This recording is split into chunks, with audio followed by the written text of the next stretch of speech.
क्या है ये? ऐसी भक्ति कि तुम्हें स्वयं के पति के आने का आभास ही ना हो। ये क्या कह रहे हैं आप? सही कह रहा हूँ। परंतु स्वामी, ये भक्ति तो मैं सिर्फ आपके लिए कर रही थी, इस राज की समृद्धि के लिए, और आपकी लंबी आयु की प्रार्थना कर रही थी शिव जी से। अच्छा, तो क्या मैं कल मरने वाला हूँ? मेरे कहने का ये तात्पर्य नहीं है स्वामी। क्या तात्पर्य है तुम्हारा? मैं आपका सम्मान करती हूँ और हमेशा करती रहूंगी। सम्मान? देखा अभी हमने कितना अच्छा सम्मान करते हैं आप हमारा। बहुत अच्छे से समझता हूँ तुम्हें अहिल्या। पिताजी ने तुम्हारे कहने पर मेरे सारे मनोरंजन के धन पर रोक लगा दी है। मेरी वजह से? हाँ, तुम्हारी वजह से। किंतु स्वामी, मुझे तो अभी ज्ञात हुआ कि पिताजी ने रोक लगा दी है। तो क्या कहना चाहती हो तुम?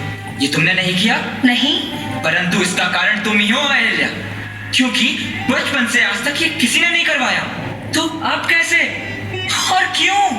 मेरा विश्वास कीजिए स्वामी, और जब मुझे आपके मनोरंजन से कोई आपत्ति ही नहीं है, तो मैं आपकी रुचि में बाधा क्यों डालूंगी?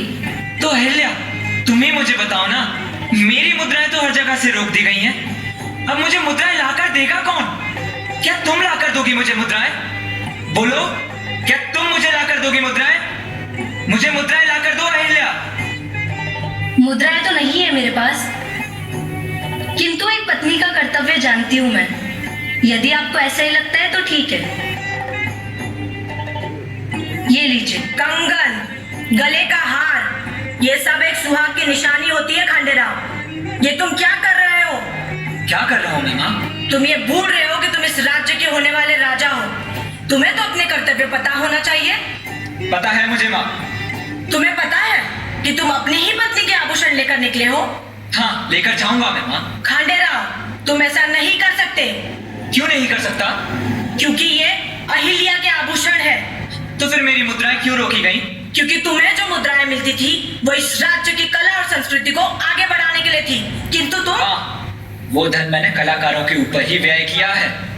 और माँ, मेरे भी कुछ व्यक्तिगत व्यय हैं। व्यक्तिगत? हाँ, उन्हें मैं कहां से पूरा करूं?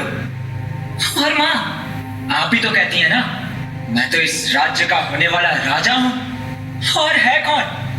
तुम्हारे लक्षणों से तो नहीं लगता कि कभी तुम इस राज्य के राजा भी बनोगे। माँ, बस करिए आप पिताजी से कहिए कि मेरी मुद्राएं दोबारा शुरू करें, तो मैं ये आभूषण लेकर नहीं जाऊंगा। अभी आपकी आंखों के सामने ये आभूषण अहिल्या को दे देता हूँ। ये लो। मुद्राओं के लिए तो तुम्हें स्वयं पिताजी से बात करनी होगी। मैं पिताजी से बात नहीं करूंगा माँ, और ये आभूषण भी वापस नहीं करूंगा। राज की सारी संपत्ति समाप्त कर दूंगा। मुझे कोई रोक सकता है तो मुझे रोक कर दिखाए। ये तुम्हें क्या हो गया है? और माँ, पिताजी से कह दीजिए मेरे प्रति अपना व्यवहार ठीक करें। खंडेराव, तुम्हें क्यों समझ में नहीं आ रहा है कि तुम ऐसा करके हमारे राज्य की मर्यादा को ठेस पहुंचा रहे हो? तुमको लेकर राज्य में क्या क्या बातें हो रही हैं? तुम्हें इस बात का थोड़ा भी आभास है? नहीं महाराज, ऐसा नहीं है। पिताजी, मुझे कोई अंतर नहीं पड़ता है लोग मेरे बारे में क्या सोचते हैं और क्या समझते हैं। खंडेराव, तुम ये कैसी बातें कर रहे हो? सही कहा तुमने। तुम मदिरापान से बाहर निकलोगे तब तुम्हें समझ में आएगा। हाँ। महाराज, आप चुप रहिए। जिस तरह से तुम धन का अपव्यय कर रहे हो, उससे तो हमारा राजकीय सांस्कृतिक कोष समाप्त हो जाएगा, राजस्व पर असर पड़ेगा। पिताजी, ये राज्य की सारी संपत्ति हमारी ही तो है ना? राज्य की सारी संपत्ति हमारी नहीं है खंडेराव, इस राज्य की जनता की है, जो कर के रूप में हमारे राजस्व में आता है, जिससे पूरा देश चलता है, व्यवस्थाएं चलती है, योजनाएं बनाई जाती हैं, जिसे तुम अपने निजी स्वार्थ के लिए ले जा रहे हो। महाराज, आपने भी तो इसके सारे खर्च पर रोक लगा दिए। कुछ मुद्राएं यदि आप इसके लिए निर्धारित कर दे तो ये ऐसा नहीं करेगा। गौतमा बाई, यह केवल आपका पुत्र खंडेराव नहीं है, अहिल्या का पति है, इस राज्य का राजकुमार है, इसकी कुछ मर्यादा है। क्या आपको नहीं पता कि सवेरे निकलता है और संध्या तक कहाँ रहता है? कहाँ रहता हूँ मैं पिताजी? खंडेराव, अपने आप से पूछो कि कहाँ रहते हो। महाराज, अगर आप ऐसी बातें करेंगे तो राज्य के लोग हमारे राजकुमार के बारे में क्या सोचेंगे? राजकुमार? राजकुमार वाले गुण है इसके? राजकुमार का क्या कर्तव्य है, क्या दायित्व है, इसे पता है? क्या दायित्व है मेरा पिताजी, बताइए। तुम राजकुमार हो, तुम्हें युद्ध कौशल के बारे में जानना चाहिए, ताकि अपने राज्य की रक्षा के लिए योजना बना सके। तुम्हें धर्म, संस्कृति, इतिहास के बारे में जानना चाहिए ताकि अपने राज्य की जनता को सही दिशा में मार्गदर्शन कर सके, ना कि मदिरा पान में डूबा रहे। अहिल्या एक किसान की बेटी है। तुम इससे कुछ सीख सकते हो। ये स्त्री होकर भी राज्य के भले के लिए सोचती है। ये जिस तरह से विचार विमर्श करती है वो राज्य के हित में होता है। मैं मल्हार राव होलकर कैसे बना क्या तुम जानते हो? मैं एक गडेरिया था, फिर सिपाही बना, फिर सूबेदार और अब इस राज्य का प्रधान बना। मुझे पता है किसी राज्य को स्थापित करना इतना आसान नहीं है खांडे राव। यह त्याग, समर्पण और वर्षों के संघर्ष का परिणाम है। महाराज, आप शांत हो जाइए। और आप ही ने तो कहा था कि वो अभी युवा है, समय आने पर वो सब समझ जाएगा। आप उसे थोड़ा समय दीजिए, वो सब सीख लेगा। जानते हो, एक डाकू था, बहुत ही खुखार, डरावना। वो दिन रात लूटपाट किया करता था। उसके इस अपराध से उसे मृत्यु दंड दिया गया। मृत्यु दंड का समय नजदीक आया तो उससे पूछा गया कि तुम्हारी अंतिम इच्छा क्या है? उसने कहा कुछ नहीं।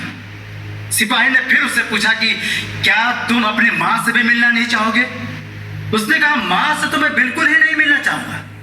सिपाही हैरान रह गया कि कोई अंतिम समय में अपनी मां से क्यों नहीं मिलना चाहेगा।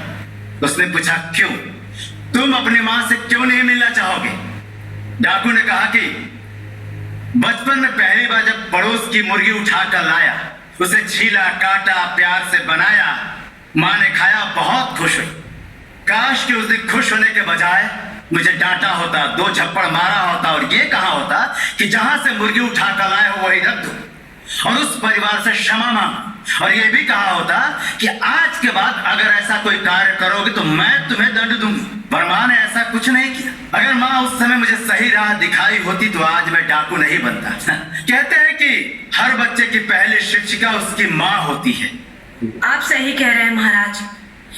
अगर बचपन से इसे लाड़ प्यार के साथ साथ इसको इसके कर्तव्य का भान कराया होता तो आज ये ऐसा नहीं करता।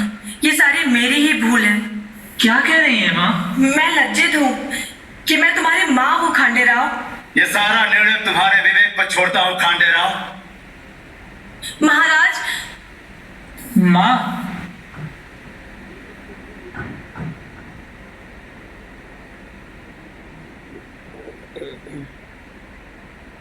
अहिल्या, मैंने तुम्हें भारी पीड़ा दी, अनेकों बार तुम्हारा हृदय दुखाया।